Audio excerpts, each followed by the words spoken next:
Lyric, so great to see you. Thank you. So great to see you as well. Funny thing is, just about 10 minutes ago, I was playing Spotify DJ. You know, the radio, it kind of sounds like a radio playlist Yes. thing.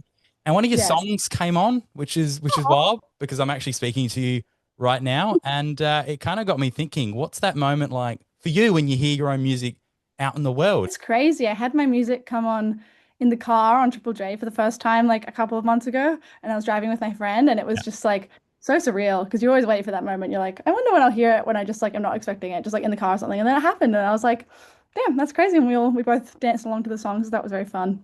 Yeah. Do you remember the first time you heard your music on the radio?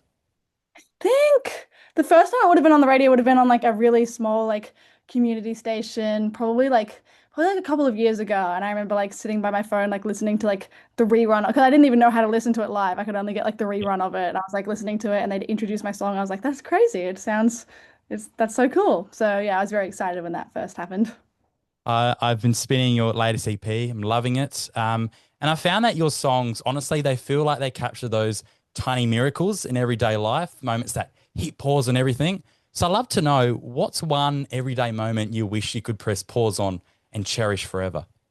Ooh, I think just like especially being on tour at the moment, just like all the time that I'm spending with my friends is so good. Just when we get to be on tour and be traveling and everything together, it's a lot of fun. And I think we have so many like fun moments in between the tour when we're not playing shows, just when we're like on the planes together and in the hotel rooms together where we just like end up laughing for ages. All my like band are just my best friends. So I think that's the moments I would just like want to last forever is the tour. That would be sick and just hanging out with my friends.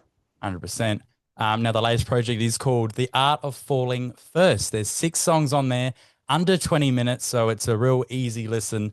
And I feel like Falling First, it often is seen as, risky, even potentially foolish. So if you could write a letter to someone you fell first for, what would be that opening line? And would you ever hit send on it?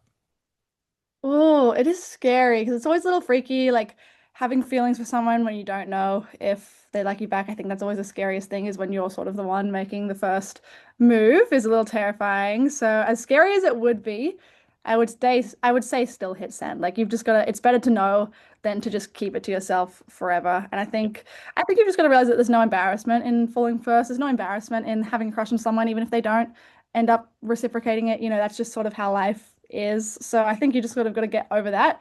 And once you do, it just opens up all the possibilities. Yeah, it's frightening stuff. It's a real 50-50. You just don't know what they're going to come back with, but hopefully it's positive. Exactly. Sometimes I feel like the hardest part is letting go of tracks that don't fit, especially for this project as it's an EP. So it's kind of like a process of elimination. There's the songs you've got, and then you've got other songs, and you kind of trying to figure out, what works and what doesn't. But is there a song that didn't make the cut but still haunts you? Hmm. There's one I like played on not the tour I'm doing now, but on my tour at the end of last year. I like played this unreleased song and it was called Already the Best Me. And I really loved it and the crowds really loved it. It's this really beautiful, like sad song, but it hasn't found its way onto like one of the EPs yet. And I don't know, I think that's sort of something special about it though, because like maybe it will find its way onto the next one, maybe it'll find its way onto one a few years down the track. Like you can sort of just bank them up. And so it didn't really have a place on this EP, but that doesn't mean that it won't have a place ever. So I think it's sort of cool that I can just sort of like pocket them away and use them at another time potentially. Yeah, potentially for the next EP, maybe. Exactly. For a lot of artists, getting to do like a version is one of those ultimate bucket list moments. And then you take it a step further by picking a song like Ribs from Lord, which has meant so much to so many people. So no pressure. But I love it if we could dream big here for a second. If you could perform your cover live, but with Lord actually in the room, what would you want to say to her or share with her about your version of the song? Oh my goodness. I mean, I said this when I was with them recording like a version. They sort of like asked me to if I wanted to say anything to Lord, and I was honestly just like complete thankfulness for everything. She has inspired like so much of my music, and because I produce all my own songs, her like the production on that first album especially like inspired so many of my songs. I used to listen to those songs over and over and over again, and I would take little bits and pieces and put them into my own songs and use them to teach myself how to produce. And so I just sort of would thank her for like all the inspiration she's given me. I feel like she's really paved the way in pop with some of her albums. So it would just be a lot of thankfulness, a lot of excitement. If I ever got to meet Lord one day, hypothetically, I would just want to tell her thank you for just, she's so talented and she inspires so many young women. She's so talented. What were your thoughts on her latest album? I love her latest album. I Yeah. think it's so cool and it's got some of that like melodrama, like grittiness that I love, but Yeah. it's still its own thing. And I still have not got tickets to the tour. I'm really sad Ooh. about that. I'm gonna try Yeah. and like snatch up some resale ones, hopefully. I must be there. Yeah. Got to get onto that straight away.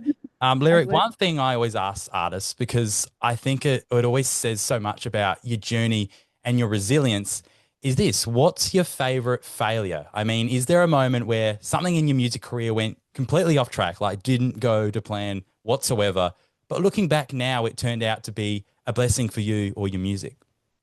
That's a great question. I would say with my first tour, I tried to have that happen earlier because back then I didn't have a team or an agent or anything and didn't really know what I was doing. And so like I wanted my first tour, the nostalgia tour, to happen like way earlier, like probably like halfway through the year. And at the start of the year, I was trying to like book it in and it just wasn't working and it was too much for me and didn't know what I was doing. Venues weren't responding, stuff like that. And I was like, it felt like a failure at the time because I was like, oh damn it, I really wanted this tour to be like here. I'd sort of set this deadline in my mind for it to be then. But then it ended up happening later in the year once I'd sort of had a team and had people come on board and had an agent able to help me with those sorts of booking those venues. And it was such a blessing in disguise because waiting till the end of the year, my music had grown so much more and that tour was literally perfect. And so even though it didn't happen at like the exact time that I'd sort of like pinpointed in my mind for it to happen, it's still like it was such a blessing that it happened later once I'd already had a team come on board. I think it happened at like the perfect point in my career. It was after Big Sound, so like there were a lot more industry people sort of had eyes on me. So it was actually like a perfect time. So yeah, I think even if things don't happen at the times you planned, it all sort of just like works out in the end. Yeah, right place, right time moment, right? Yeah. Now, right now, you are touring the country. You're sharing your music live with so many different audiences. Now, I want you to imagine your younger self in the crowd at one of your shows, watching yourself on stage. What do you hope that she sees in you now? Hmm.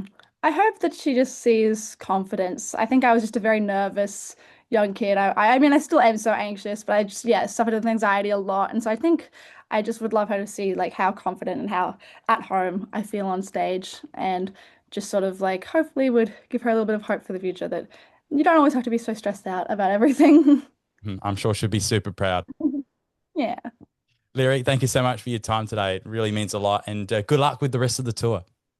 Thank you so much. Thank you so much for having me.